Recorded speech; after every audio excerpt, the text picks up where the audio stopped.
Bonjour mes chers élèves, nous nous sommes rencontrés une autre fois et maintenant nous allons faire une leçon de la lecture.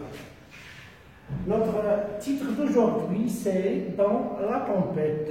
Mais ça n'empêche, comme nous avons l'habitude de faire pendant chaque séance, nous faisons, ou autrement dit, nous faisions des rappels des leçons précédentes.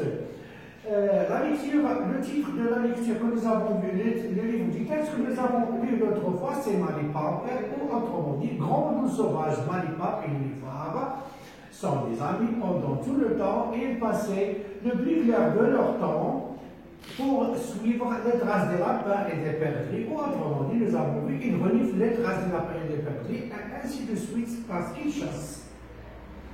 Aujourd'hui, nous allons voir le texte Dans la tempête, ou autrement dit, la tempête, c'est l'orage, ou quand le climat n'est pas bien. Par exemple, quand il pleut, quand il neige, quand le vent souffle très fort, nous avons soit l'orage, ou on peut dire la tempête. Comme vous pouvez voir ici, à partir de l'image que nous avons devant nos yeux maintenant, il y a deux élèves ou deux garçons qui sont pris dans l'orage et il neige très fort. La tempête, comme nous avons dit tout à l'heure, la tempête c'est l'orage ou quand le climat n'est pas clément. Quand le climat n'est pas clément, ou autrement dit, quand il ne fait pas beau, nous sommes dans une tempête, quand le vent souffle très fort et la pluie tombe très fort et la neige tombe très fort. Comme nous avons l'habitude, j'ai l'habitude de vous résumer notre texte afin de le faciliter tout simplement. Je vais lire le texte ainsi que les questions de compréhension que je vous ai déjà envoyées et j'espère bien que vous le faites, les questions de compréhension dans le cahier de maison. Bismillahirrahmanirrahim. Dans la tempête, les enfants traversent le champ et soudain, Léo pointe le doigt. Oh, un étang gelé! Les enfants jouaient ici sûrement. Les enfants avancent encore et leurs pieds s'enfoncent de plus en plus dans la neige.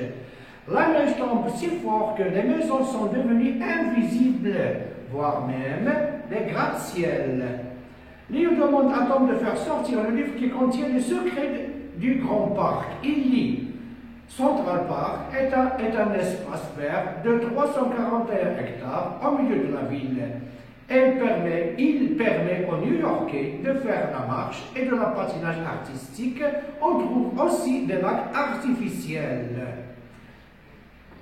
Si vous permettez, je vais lire une autre fois. Dans la tempête, les enfants traversent le champ et soudain, Léo pointe le doigt. Oh, un étang gelé! Les enfants jouent ici sûrement.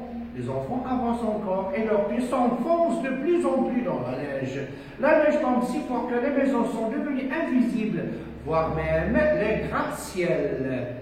Léo demande à Tom de faire sortir le livre qui contient les secrets du grand parc. Il lit Central Park est un espace vert de 341 hectares au milieu de la ville.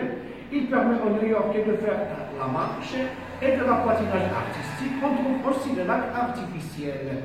S'il vous plaît, et s'il vous plaît pour la troisième fois, n'oubliez pas de faire les questions, de bien lire le texte une fois, deux fois, trois fois, quatre fois, pour le bien comprendre, et puis faites les questions de compréhension dans votre cahier de maison.